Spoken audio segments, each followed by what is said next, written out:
Hi everyone, welcome back to the channel. My name is Bryony and I'm one half of the Indecisive Readers.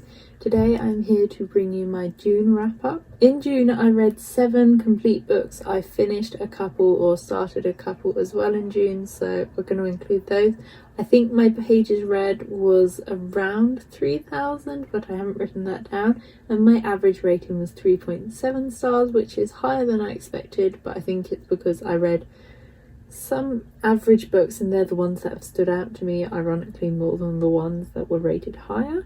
I can't talk about the books like I usually would with the prompt first because I did my prompts in a different way last month, so I'm just going to go through and talk about the books kind of as I read them. So the first one I read was The Boneway by Holly J. Underhill. This is a novella and it's like a sapphic retelling of the Orpheus and Eurydice myth, but kind of not quite a direct retelling. It kind of explores it but doesn't do it exactly. I really like the relationship in this, which is a good thing because it is the main point of the book, so I think it was done really effectively. I liked the fact that it wasn't like just a new relationship, but it was a relationship that kind of had lasted for a while, and so it was nice to see these characters comfortable with each other. I liked how the book explored their relationships, kind of the past and their history. I think it was like effectively done because it kind of linked in with the setting and the world they were going through. I think some of the trials they faced was really interesting, and their specific kind of end trouble was good for their relationship. It reflected it probably better than a direct retelling would, and I was content with where I finished. I think it covered everything it needed to, but also I would have happily spent more time in this world, which is a good thing. I rated it 4 stars.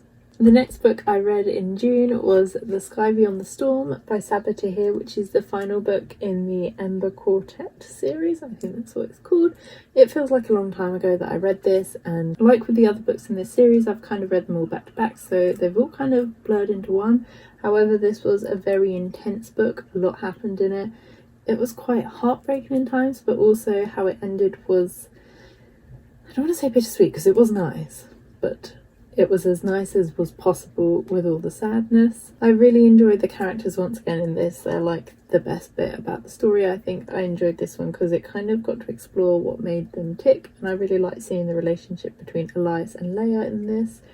It feels like I've not got a lot to say, but that's not the case at all. I feel like I've just said it all before, but this is now like 100% one of my favourite series. I wish Fairy Loot had done their sale a year later, or that people weren't selling them for £400. The next book I read in June was Blanca Iroha by Anna Marie McLemore.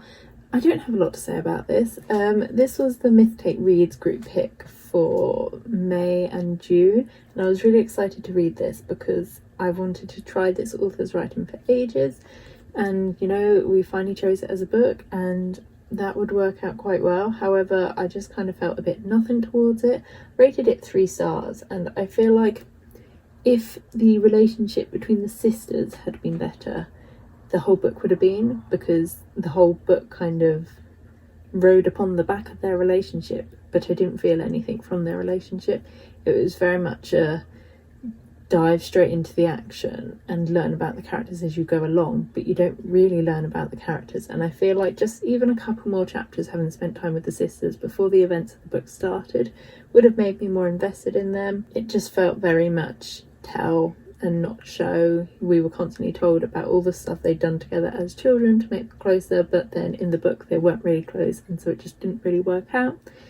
I thought the boys in it were more interesting just because they had a bit of mystery around them rather than just their kind of rivalry to each other, but they also did feel like they were kind of just there as love interests, which I suppose is a twist on the usual. And I suppose the writing was okay, but that's all I really feel. I rated it 3 stars, and I may pick up some other ones of their work, but I'll probably leave it a bit first. Oh my god, I'm doing all my like physical books in a row. I swear I didn't actually finish them all in a row, but according to Goodreads I did. The next book I read was Subject 21 by A.E. Warren. I was sent this by the publishers, and this is about a girl who goes to work in a museum where they are bringing back various endangered creatures to life. One of those includes Neanderthals, and she's going there to be his companion.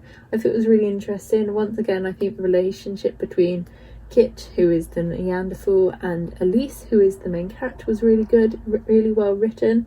It made it seem genuine, which meant like I felt for the characters. I also think there were other relationships by the end of this that will make a sequel interesting because they weren't quite as rosy as the relationship between Kit and Elise. It took me a couple of chapters to get into this just because the beginning felt quite slow, but once Elise got to the museum and the science and the interesting stuff started to happen, it really picked up and I flew through the rest. I thought how it kind of explored science and society was really interesting and I definitely recommend. The next book I read was Enchanted by Gail, Carson, Levine. You know when you read a book that you really enjoy but it doesn't do anything groundbreaking, and so you give it 3 stars, but that feels like kind of too harsh because you did enjoy it but like it didn't do anything special? That's what I feel like with this book. I really enjoyed it. I thought it was really fun, but it didn't stand out. It didn't do anything amazing. I just had a really nice time reading it. I have read it before, but the film is something I'm really familiar with. I really love the film. It was quite fun to read the book. I feel like there were enough changes to it that it didn't seem like they were kind of stepping on each other's toes, but also they were similar enough that you could see that it was an adaptation, if that makes sense. I actually preferred the relationship between Ella and Shah in this. I think it had more time to develop and it felt more genuine, which was really nice. I enjoyed the adventure and the quest, obviously.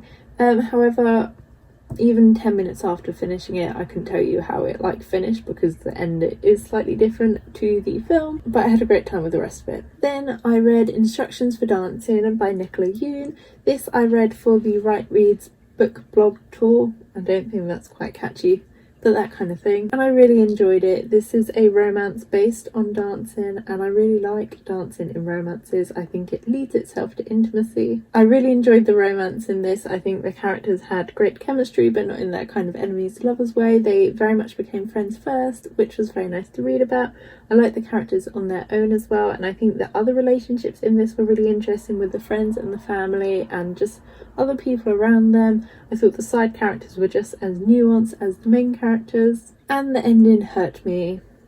It just made my heart ache because it's some things I fear in books, so if you're going to read this, approach the end with a box of tissues and some chocolate, I'd recommend. So I rated this one at 4 stars. I'll put a picture up there of me hurting myself for the sake of a picture. The next book I read was actually one I only finished, and that is A Quarter Silver Flames by Sarah J. Maas. I rated this one at 4 stars and I spoke about it a lot last month, so I'm not going to talk too much more about it this month, but I did really enjoy it. I loved the friendship in this. The Valkyries are my fave. I really liked Gwyn and I think her relationship with Nesta and Emery was lovely. The romance I was not invested in, but I wasn't invested in the sex. It just felt really cringy and awkward and I didn't enjoy it. However, I really enjoyed the ending. I liked the challenge. When I first read it, it kind of reminded me of like a grown-up version of the Hunger Games, which was quite cool, but I did really enjoy it. Could have done without the sex, but rated it 4 stars. The final book I read this month was The Bear and the Nightingale by Katherine Arden. I actually listened to the audiobook of this and that had its good and bad points. I rated it 3 stars in the end. However, I didn't love it. I think the audiobook was really well done. I liked the narrator and I think it kind of worked for the story. However, I don't think I really paid attention to the book because I listened to the audiobook. I thought I'd got better with listening to audiobooks, but apparently not with this one. I just couldn't concentrate and I have no idea what was going on. Even at 75%, I had to look up a blurb of the book because I had no idea what had gone on throughout the rest of it, really. I'm a little bit disappointed by that because I feel like in other circumstances I would love this book. When I paid attention to the end, I really enjoyed it and wish I'd enjoyed the rest that much. However, I'm also not too disappointed because the Fairy Loot exclusive editions went up last week and they're like £80 or something, and I didn't really want the temptation to buy them, so that is quite good. So these are some of the books I read physically in the month of June. I am relatively pleased with my reading month. I still read more books than I expected considering I started a job, but I think that's going to fall off the rails this month because we're 8 days in and I don't think I've finished more than 1 book.